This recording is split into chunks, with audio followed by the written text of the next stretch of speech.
El espejo africano, capítulo 8. España, un teatro en la ciudad de Madrid, año 1822. Una mujer se quitaba los guantes, ya sentada en una butaca de excelente ubicación. Aquella era su última noche en Madrid y había decidido asistir a un concierto que brindaba una reconocida orquesta de la ciudad. La velada prometía, además, la presentación de un joven y muy virtuoso violinista. La mujer vestía con cuidada elegancia. Lo único que hubiese podido llamar la atención en ella era su capa, demasiado abrigada para la primavera española. Aún quedaba mucha gente por entrar, buscar sus lugares y acomodarse en ellos. Mientras esperaba el inicio de la función, la mujer tomó los guantes que acababa de quitarse y comenzó a jugar con ellos, como si fuesen otras manos, unas manos queridas y lejanas. Laureana, Inés, Anita, esos no. Matilde, Remedios, esos tampoco. ¿Cuánto tiempo había pasado desde entonces? Mucho, sin dudas. Era cuestión de hacer memoria. Algunos años después de la partida de Atima y Mahoma, sus padres encontraron un buen candidato para ella. Nunca le faltarían esclavos, ni pianos, le dijo su padre, y en eso no se había equivocado. Pero ¿cuánto tiempo exactamente? ¿Cuántos años? Debió haber sido en 1791, cuando su familia sufrió aquel traspié y se vio obligada a vender parte de sus bienes. Ella tenía 12 años y se casó al cumplir los 19. Entonces pasaron 7 años desde que Atima y Mahoma fuera llevada a una hacienda de la provincia de Mendoza hasta el día de su boda. Luisa, no. Esperanza, tampoco.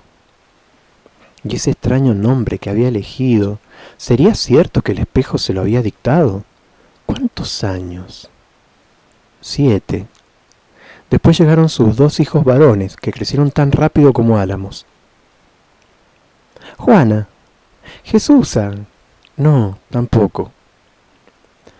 La mujer recordaba con nitidez que en tiempos de la Revolución ella había añorado más que nunca la felicidad de su niñez. Quizás fue porque a su alrededor todo cambiaba, y los pianos y los esclavos eran recuerdos permanentes de su tristeza. Una tarde de invierno enviudó, y nada cambió demasiado. Ahora ella unía en el recuerdo su infancia y la Revolución, los dos momentos en que pudo escuchar el ruido de su sangre y el ruido de la sangre de los otros. ¿Cuánto hacía de eso? Los hijos, la viudez. Sin embargo, algo más tuvo que suceder para que ella se decidiera a tomar el mando de su vida, y fue una noche en que despertó con poco aire. Se levantó de la cama como pudo, abrió las ventanas y vio que el aire de afuera tampoco le alcanzaba. Al fin había llegado el tiempo en que iba a decidir por sí misma, ni por sus padres, ni por su esposo, ni por sus hijos, ni siquiera por el médico que no le recomendaba en su estado de salud un viaje tan largo. Como si volviera a su infancia, como si volviera a los días de 1810, Raquel Fontezo y Cabrera quiso ser feliz. Un solo de violín la devolvió a la realidad. El concierto había comenzado sin que ella lo notara. Raquel reparó en la extraordinaria destreza del violinista, y reparó en su aspecto de liebre asustada. El joven músico tenía, sin embargo, la inigualable belleza que toman las personas cuando están apasionadas en algún quehacer. En el pasado, ella hubiese podido amar a un joven como aquel, aunque él no hubiera podido darle pianos ni esclavos. ¿Cuánto tiempo había pasado? Josefina, Gracias, Rosaura. Esos no. Beatriz. Ese tampoco. Cuando acabó la función, el público aplaudió con un fervor poco usual. Sin embargo, la primera en hacerlo de pie fue una mujer que aparentaba unos 50 años y vestía ropa elegante. Los mejores comentarios se los llevó el joven violinista. Tan joven, se escuchaba. Un verdadero talento, decía la gente mientras abandonaba la sala. Dorel estaba en su camarín quitándose la ropa de escena. A pesar de su nueva situación, seguía siendo un joven tímido que aún mantenía ciertas costumbres del miedo. Sobresaltarse, por ejemplo. como lo hizo cuando oyó 2 golpes en la puerta de su camarín. Antes de que pudiera responder, la antigua vendedora de panecillos de anís, que ahora era su mejor amiga y su asistente, abrió la puerta y asomó la cabeza. «Alguien desea verte, Dorel», y agregó: «No pongas esa cara de susto. Se trata de una señora que, según creo, se emocionó mucho con tu violín y desea felicitarte. ¿Puedo hacerla pasar?» Dorel sonrió esperanzado. ¿Qué otra señora podía ser la que insistiera en saludarlo? Seguro era ella, que se habría enterado por algún cliente o por el periódico. O quizás se lo había dicho la tía en su visita mensual. Dorel se acomodó el cabello y se preparó para abrazarla. «Con permiso», pero la mujer que entró a su camarín no era María Petra.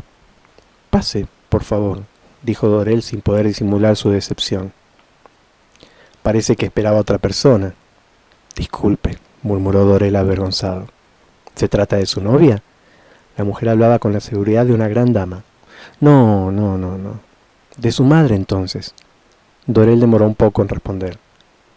«Bueno, quizás es lo más parecido a una madre que conocí». «Ya veo», dijo la mujer y continuó. «Estará usted cansado y yo no quiero importunarlo mucho. Solo quise decirle que su violín tiene alma». «Gracias, señora. Y algo más. Ya que es usted tan gentil», Raquel sacó un pañuelito de su bolso de mano, «¿podría escribir su nombre aquí?» «Por supuesto». Dorel no estaba acostumbrado a semejantes pedidos y enrojeció. «Permítame que busque tinta y pluma». Raquel hablaba y miraba con curiosidad a su alrededor. «¿Sabe? Dentro de algún tiempo voy a emprender un largo viaje y estoy reuniendo algunas prendas preciosas que llevaré conmigo». «Gracias, señora», repetía Dorel confundido por los elogios. «Es usted demasiado amable». No es amabilidad. Puede estar seguro de que es puro agradecimiento. Le decía que su violín... Pero de pronto, la dama se interrumpió. Su rostro perdió el color y cambió de aspecto. Comenzó a caminar sin decir palabra hacia una mesa donde Dorel había depositado sus pertenencias. Tomó el espejo con temor, murmurando pensamientos. «No es posible, mi Dios. ¿Cómo podría?» Hizo un esfuerzo por reponerse y preguntó con claridad: «¿Es suyo?» Era difícil decir según el tono de su voz si estaba asombrada, enojada, triste o todo al mismo tiempo. «¿Por qué tiene usted el espejo de Atima y Mahoma?» «¿De quién?» Ahora sí, Dorel no comprendía nada. La llamábamos Silencio. Luego ella me dijo que su nombre era Atima y Mahoma. Raquel volvió al primer asunto. «Pero este es su espejo. Lo reconocería entre millones». «Compré este espejo a un joven de cabello rojizo, es decir, no terminé de comprarlo». No puedo entenderlo», volvió a decir la ama para sí. No puedo creerlo». Una vez más, como siempre le sucedía, Dorel se sintió obligado a dar explicaciones, como si fuese culpable de la perturbación de aquella señora, y quién sabe, de todo lo malo que sucedía en el mundo.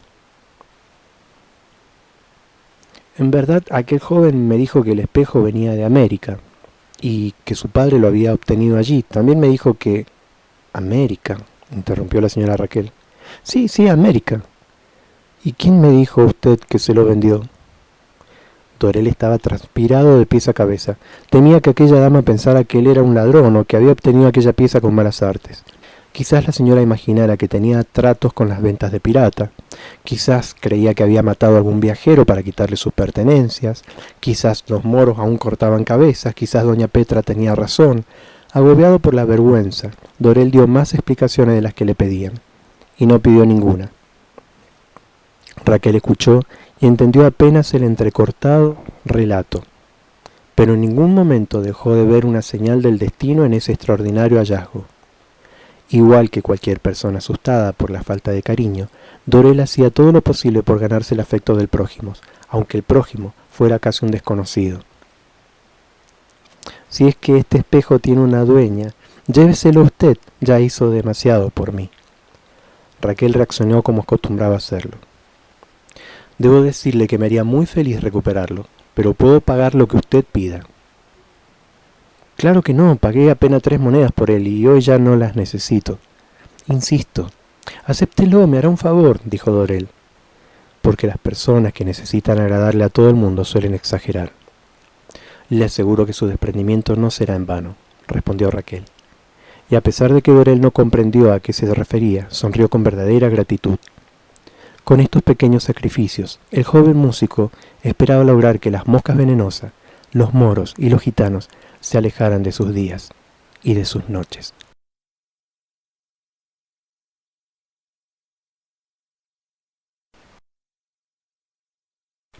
Capítulo 9.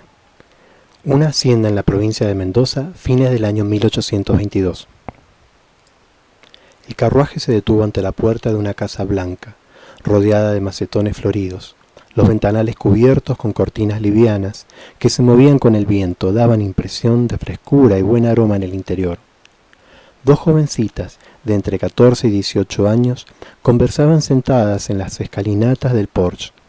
A juzgar por sus ropas, eran parte de la familia que vivía en aquella mansión. Ninguna, sin embargo, se levantó de su sitio, sino que aguardaron a que la mujer llegara hasta ellas. «Buenas tardes, señoritas», dijo Raquel mientras se acercaba. No había duda de que la recién llegada era una señora de cierta clase, pero la fatiga del largo viaje desmerecía bastante su aspecto. «¿Qué desea usted?», preguntó la que parecía un poco mayor. «Verán, busco a una antigua amiga que fue traída a esta hacienda hace ya muchos años». Como la única respuesta que recibió Raquel fue un encogimiento de hombros, se vio obligada a continuar. «Vengo de muy lejos, buscándola». Nadie le respondió. «Tengo algo que le pertenece y necesito dárselo». La mayor frunció un poquito la nariz. «Su nombre es Atima y Mahoma». Entonces la menor se tapó la boca para reír. «¿Y por qué la risa, niña?». La paciencia de Raquel, igual que su aspecto, estaba deteriorada por la fatiga del viaje. «Es un nombre muy bello, por cierto». En esta oportunidad, las dos hermanas fruncieron la nariz en un gesto idéntico. Raquel pensó que la madre de aquellas dos jóvenes maleducadas debía fruncir su nariz del mismo modo, y para abreviar el asunto preguntó: «¿No hay en esta hacienda una esclava con ese nombre?». «¿Una esclava?». Las señoritas de la casa parecieron ofendidas. ¿Qué podían saber ellas sobre los esclavos? Mucho menos si no trabajaban en quehaceres domésticos. Además, ya quedaban muy pocos. ¿O no estaba al tanto aquella señora de las horribles decisiones de la asamblea que pretendía dejar sin esclavos a las haciendas? «Nosotros no sabemos de esa esclava que usted busca». «Yo busco a una mujer», respondió Raquel. Las señoritas no comprendieron del todo la corrección, y la mayor optó por lo más sencillo. «Si quiere, vaya hasta los barracones de los esclavos y pregunte allí». «Eso haré», dijo Raquel. «Han sido muy amables». Caminó hasta el carruaje que la esperaba, subió y golpeó la puerta con rabia, como para dejar claro que su último comentario no había sido sincero. 2 hombres, 3 mujeres y algunos niños trabajaban en los alrededores de las barracas. Todos dejaron de hacerlo cuando vieron acercarse un carruaje que no pertenecía a la casa, y todos se acercaron a la mujer vestida con ropa de viaje que se quedó de pie cubriéndose el sol con las manos. Los hombres se quitaron sus sombreros de paja, las mujeres se secaron las manos en sus delantales, y los niños, ocultos tras ellas, sonrieron. Raquel les devolvió la sonrisa. Tomó en su bolsita de mano un puñado de caramelos de caña que los niños demoraron en recibir. Finalmente, y solo cuando sus padres los alentaron, ellos se acercaron con timidez. Recibieron los caramelos y se alejaron corriendo. ¿La señora está necesitando algún servicio de nosotros? Así es. Estoy buscando información sobre una persona a quien no veo desde que ambas éramos niñas. No sabemos a quién la señora está buscando. La trajeron para trabajar en esta hacienda, y su nombre es Atima y Mahoma. ¿Saben a dónde puedo encontrarla? La expresión en los rostros de quienes la escuchaban se oscureció, pero Raquel prefirió no aceptar el indicio e insistió. ¿Será que la llevaron a otra hacienda? ¿La señora fue ama de Atima y Mahoma?, preguntó uno de los hombres. Fui su ama, y a veces su amiga. Entonces debes saber que ella ya está en la tierra de los antepasados. Por un momento, y contra todo el sentido común, Raquel quiso creer un absurdo. ¿Entonces pudo regresar a su aldea africana? No, señora. Atima y Mahoma está en la tierra de la que no se vuelve. Tam, tam, tam, tam, tam, tam. Raquel pidió un vaso de agua. Lo bebió sentada a la sombra de un árbol. De pronto se le ocurrió algo. Sus hijos. Seguramente tuvo hijos. Una hija tuvo, y la llamó Atima Silencio. Pero era una muchacha rebelde que no se conformaba con su suerte. Partió de aquí y nada sabemos de ella. Raquel pidió que le repitieran aquel nombre. Atima Silencio. Ese nombre le puso su madre. Lo de Atima se entiende, lo de Silencio... Pero Raquel conocía el motivo. Silencio. Los recuerdos y las lágrimas llegaron juntos. ¿Intentás recordar tu nombre? Mercedes, Leonor, Jacinta. Esos no. Elvira, Rosaura. Esos tampoco. ¿No recordás tu verdadero nombre, Silencio? Algún día lo recordaré. Cuando Raquel logró recuperarse, volvió a hablar. Explicó que traía consigo algo que había pertenecido a Atima y Mahoma, y que no habiendo a quien dárselo, ella deseaba llevarlo a la tumba donde descansaba. ¿Está lejos de aquí? Lejos no, señora, ni tampoco cerca. Su tumba está en el límite norte de la hacienda, cerca del río, allí donde el amo deja que tengamos nuestro cementerio. Iré ahora mismo. Si desea la señora, podemos acompañarla. Raquel dio las gracias, pero prefería que no lo hicieran. Saludó a todos, volvió a subir al carruaje y partió. Sombreros de paja, manos y sonrisas las despidieron. El carruaje se balanceó por un camino angosto y poseado. El sol de la tarde aplastaba el aire contra la tierra. A prudente distancia del cementerio, Raquel le pidió al cochero que detuviera la marcha y la guardara allí hasta su regreso. No deseaba quebrar la paz de los muertos. Pero, señora, respondió el cochero, ¿va a ir usted a pie bajo este sol? Vea que se trata solamente de un cementerio de negros. La expresión de Raquel lo dejó mudo, y apenas pudo agachar la cabeza y murmurar una disculpa. Raquel caminó entre tumbas sencillas, cavadas en la tierra. Las cruces que la señalaban eran 2 palos atados entre sí, con cuerdas.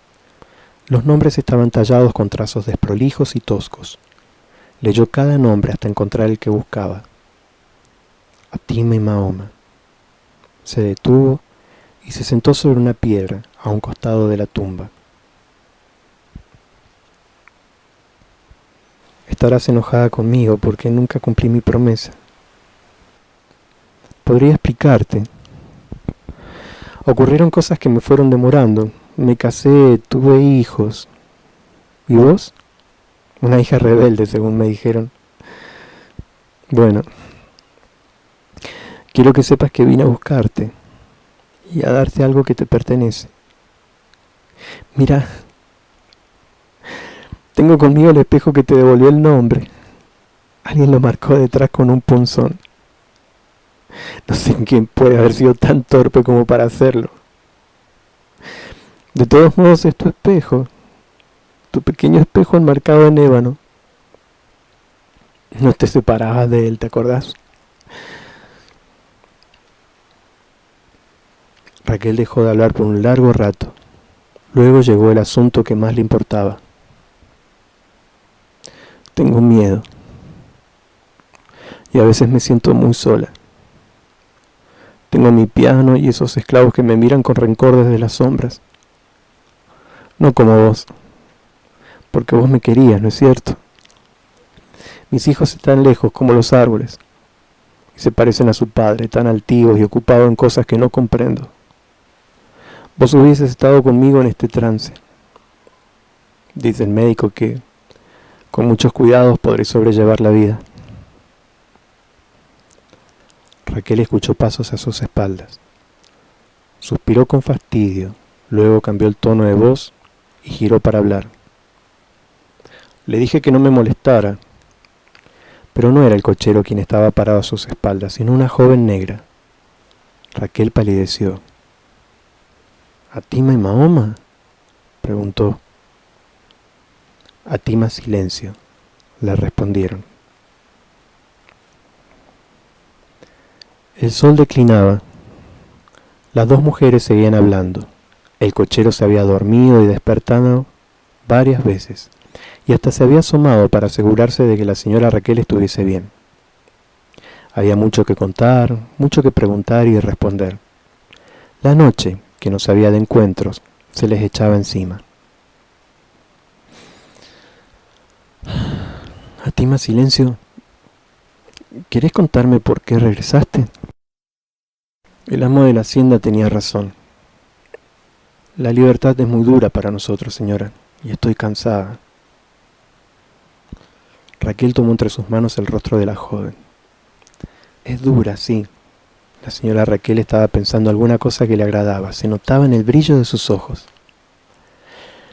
Hace muchos años, tu madre fue mi doncella.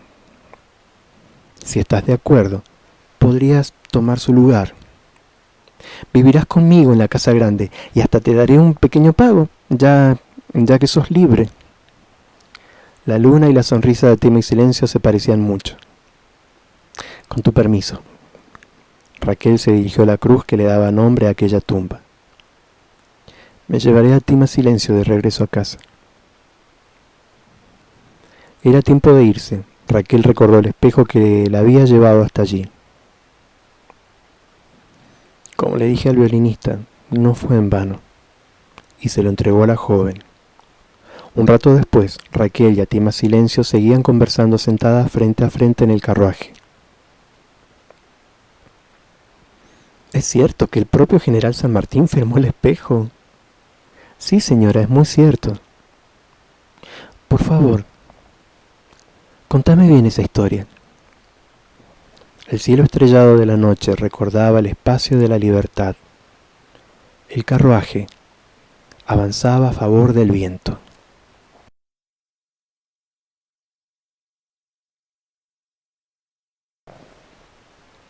Igual que sus dueños, el pequeño espejo enmarcado en ébano avanzaba lentamente hacia la libertad, porque los espejos reflejan la historia de su tiempo, y a veces, como los cristales curvos, la ensanchan, la adelgazan, la distorsionan. Así fue avanzando el espejo, entre los tambores de un pueblo que vivía en su propio mapa y un mercado de esclavos en el Río de la Plata, entre la ruina de un hacendado y ciertas palabras al revés, entre una fuga malograda y un ejército en pie de guerra, entre Cancha Rayada y Madrid, entre Madrid y una dama enferma. Tam, tam, tam, tam, tam, tam. El pequeño espejo enmarcado en ébano lustroso seguirá su indescifrable camino por mercados remotos, museos, cofres y naufragios. El espejo, no más grande que la palma de una mano, con una marca hecha punzón en la parte inferior del dorso, que nació cuando un cazador africano lo talló con amor y paciencia para obsequiárselo a su esposa. El mismo que fue exhibido en una casa de antigüedades y conoció de cerca los fantasmas de María Petra. El que fue de teatro en teatro junto a un violín virtuoso y reflejó los ojos enamorados de una vendedora de panecillos de anís. El espejo que acompañó a Atima Silencio y supo que, al nacer su primer hijo, ella lo llamó José y Mahoma para unir las dos orillas de su vida, un general de la libertad y su abuelo africano. De un destino a otro seguirán dando el espejo, o habrá que decir que de un espejo a otro sigue andando el destino.